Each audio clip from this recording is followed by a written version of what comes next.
Hello friends, आज आप same 3 में 301 में यूनिट 3 लेक्चर नंबर 3 જોઈએ જેમાં આપણે ચેપ્ટરના બે ભાગ હતા, એક વેક્ટર સ્પેસ અને એક લિનિયર ટ્રાન્સફોર્મેશન. તો આપણે આગળના લેક્ચરમાં લિનિયર વેક્ટર સ્પેસ વિશે સ્ટડી કરી. હવે આપણે લિનિયર ટ્રાન્સફોર્મેશન વિશે આપણે જોઈએ. તો ફર્સ્ટ આપણે એની એક્ઝામ્પલ જોઈએ, આપણે એની ડેફિનેશન જોઈએ. તો લિનિયર ટ્રાન્સફોર્મેશન તો કોને કહેવાય લિનિયર ટ્રાન્સફોર્મેશન? તો suppose U and V are a vector space. U અને વી બંને વેક્ટર સ્પેસ છે. મેપિંગ ટી, આપણે ફંક્શન ડિફાઇન કર્યું ટી યુથી વીનું, is a call linear transformation if satisfy following property. આ બંને પ્રોપર્ટી ફોલો થાય તો એને આપણે લિનિયર ટ્રાન્સફોર્મેશન કહેવામાં આવે છે. For vector X Y belongs to U and scalar આપણે લઈ લઈએ આલ્ફા. તો ટી ઓફ ટી એટલે transformation T of X plus Y is equal to T of X plus T of Y. અને બીજું છે T of alpha X is equal to alpha T of X. Okay, આ બંને કન્ડિશનો accept થાય તો આપણે એને લિનિયર ટ્રાન્સફોર્મેશન કહેવામાં આવે છે. આપણે હવે એક્ઝામ્પલ જોઈએ એનો. તો T is equal to R ક્યુબથી આર સ્ક્વેરનું ફંક્શન આપેલું હોય, ડિફાઇન બાય ફંક્શન ડિફાઇન કર્યું T of A B C is equal to A plus B અને બી પ્લસ સી. ઓકે, આ આર ક્યુબનું કહેવાય 1 2 3 3 એટલે ના એ 1 અને 2 છે એટલે આર સ્ક્વેરનું થઈ ગયું. તો ફંક્શન પ્રમાણે આપણે ડિફાઇન કર્યું. So that T is a linear transformation છે એવું આપણે બતાવવાનું છે. તો આપણે let X is equal to A one B one C one અને એ આર ક્યુબમાં અને Y is equal to A two B two C two. આપણે બે વેરિયેબલની જરૂર પડશે, વેક્ટરની બે વેક્ટરની જરૂર પડશે એક્સ અને વાય. તો આપણે એક્સ અને વાય લઈ લીધા, એ બંને આર ક્યુબના લઈ લીધા. હવે આપણે જોઈએ ટી ઓફ એક્સ. તો ટી ઓફ એક્સ કરીએ તો T of A one B one C one કરીએ તો શું હશે? આપણે આ ડિફાઇન કરીએ એના ઉપરથી. તો A one plus B one અને B one plus C one, આપણે આ રીતે A plus B B plus C એ રીતે આપણે લખી શકીએ. એ રીતે સેમ ટુ સેમ આપણે ટી ઓફ વાયનું લખી શકીએ. તો T of Y is equal to T of A two B two C two is equal to A two plus B two plus C two. આપણે જેવું આપણે ટી ઓફ એક્સનું define કર્યું સેમ ટુ સેમ આપણે T of વાયનું define કર્યું.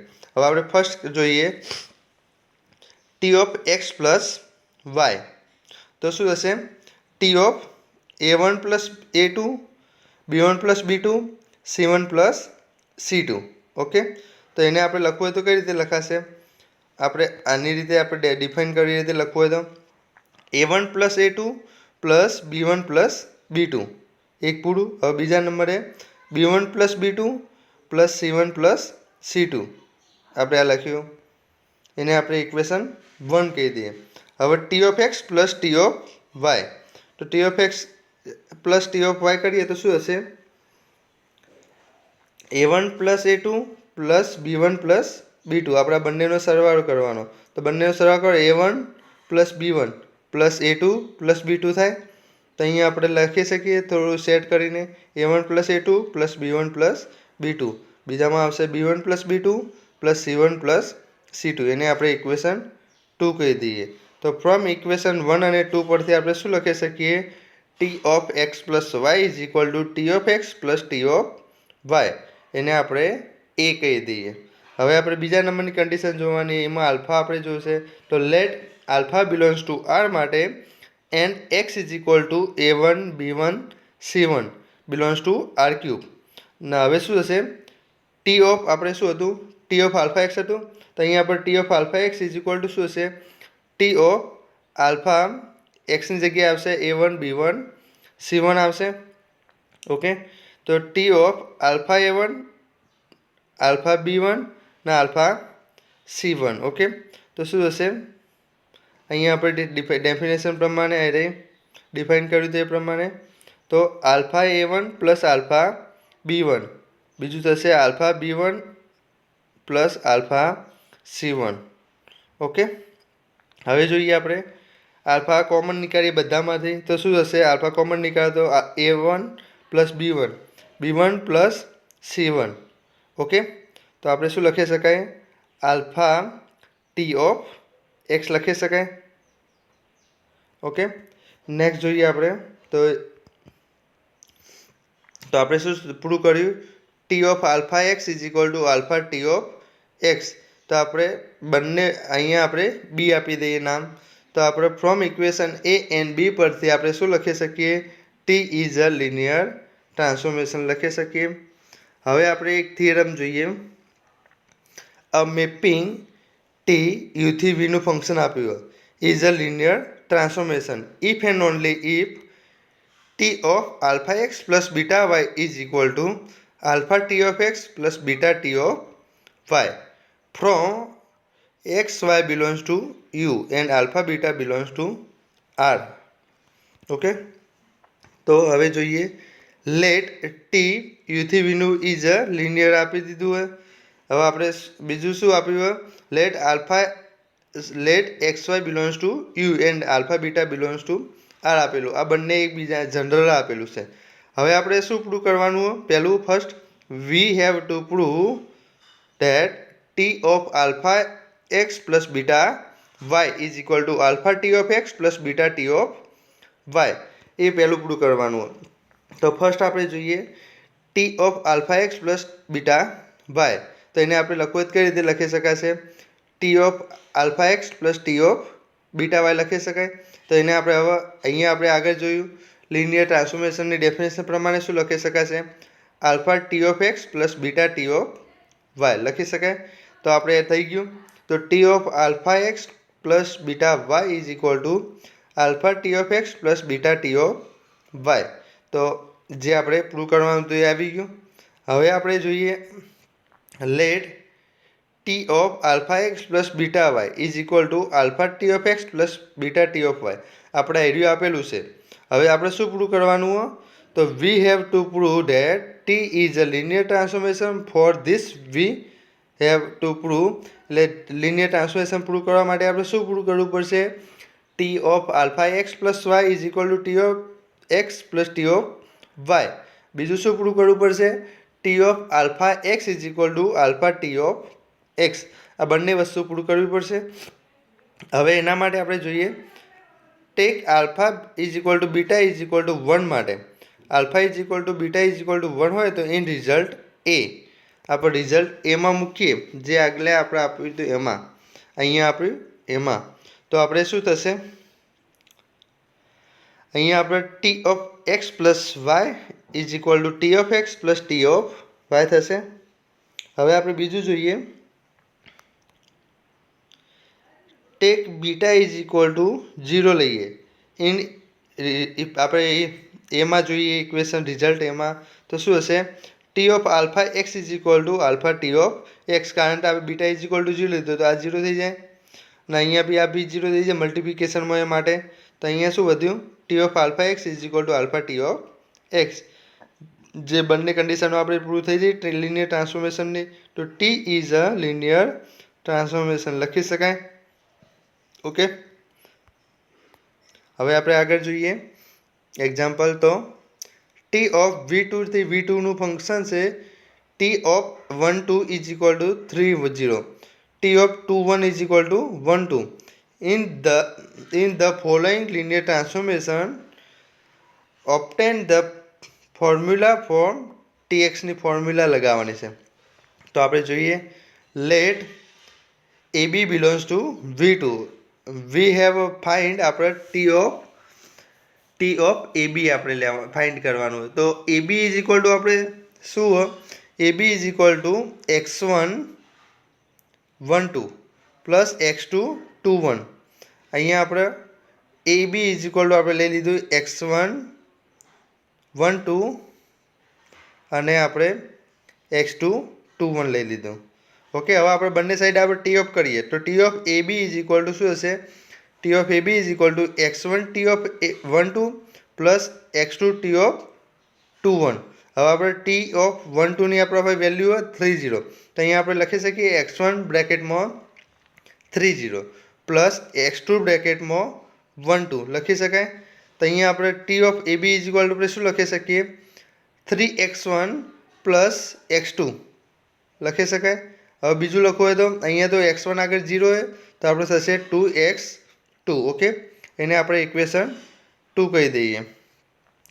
હવે again from equation 1 પરથી આપણે શું લખી શકીએ A B is equal to x1 2x1 plus 2x2 x1.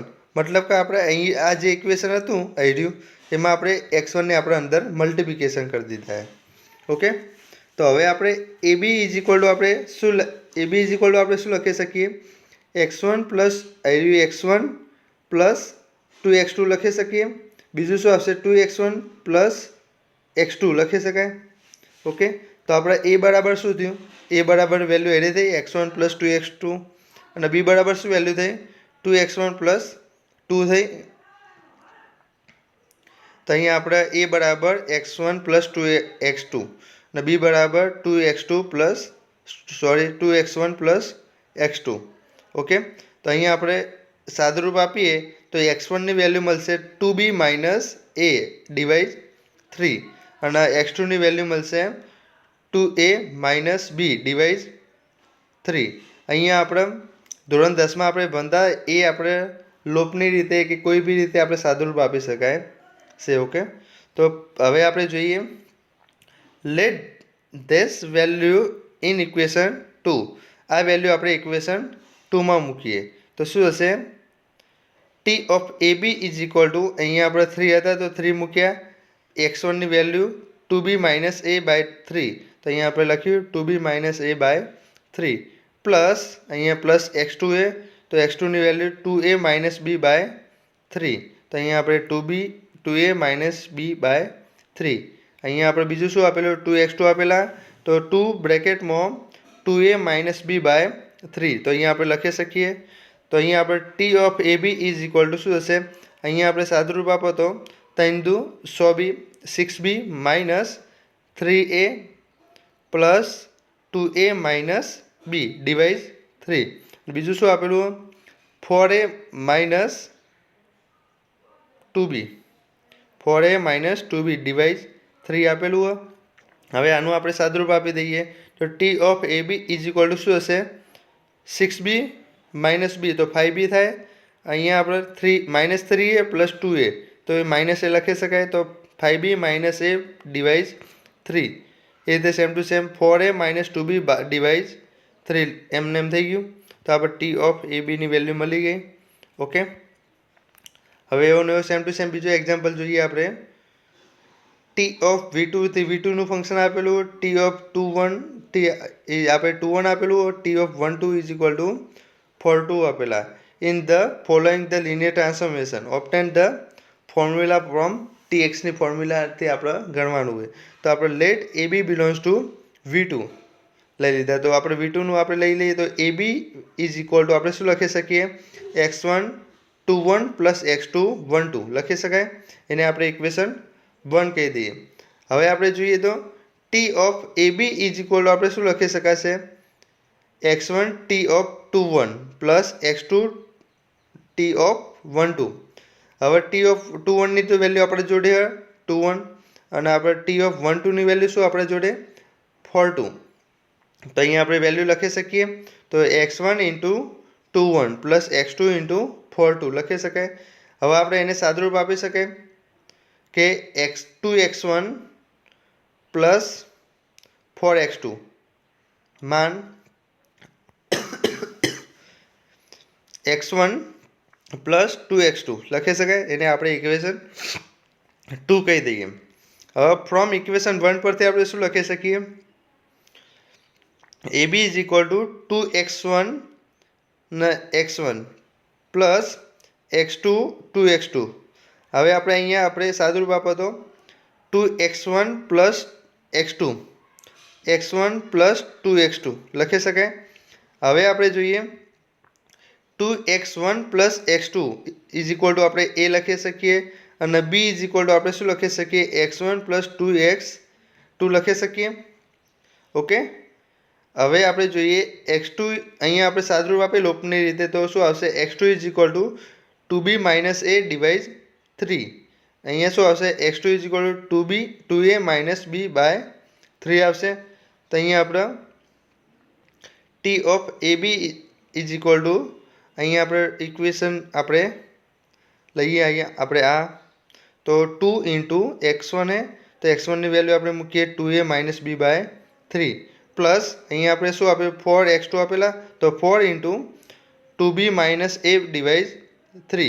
અહીંયા બીજું શું આપેલું સોરી અહીંયા ભૂલ છે અહીંયા x1 લેવા રહી ગયું તો x1 એટલે અહીંયા 2a minus b by 3 plus 2x2 એટલે 2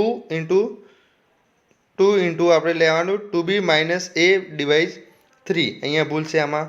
ઓકે, ખાલી અહીંયા આ ઇક્વેશનમાં આપણે x1 અને x2ની વેલ્યુ મૂકીને અહીંયા આપણે લખવાનું છે. તો અહીંયા શું થશે સાદું રૂપમાં 4a minus 2b plus 8b minus 4a device 3. અને બીજું શું થશે અહીંયા આપણે x1 એમને એમ હશે તો 2b માઇનસ a એ રીતે સાદુરૂપ આપી દેવાનું અહીંયા. તો આન્સર આવશે 6b માઇનસ 3 અને 6b ડિવાઇઝ 3. મતલબ કે T of A B is equal to આવશે આન્સર 2b થી b આવશે. ઓકે.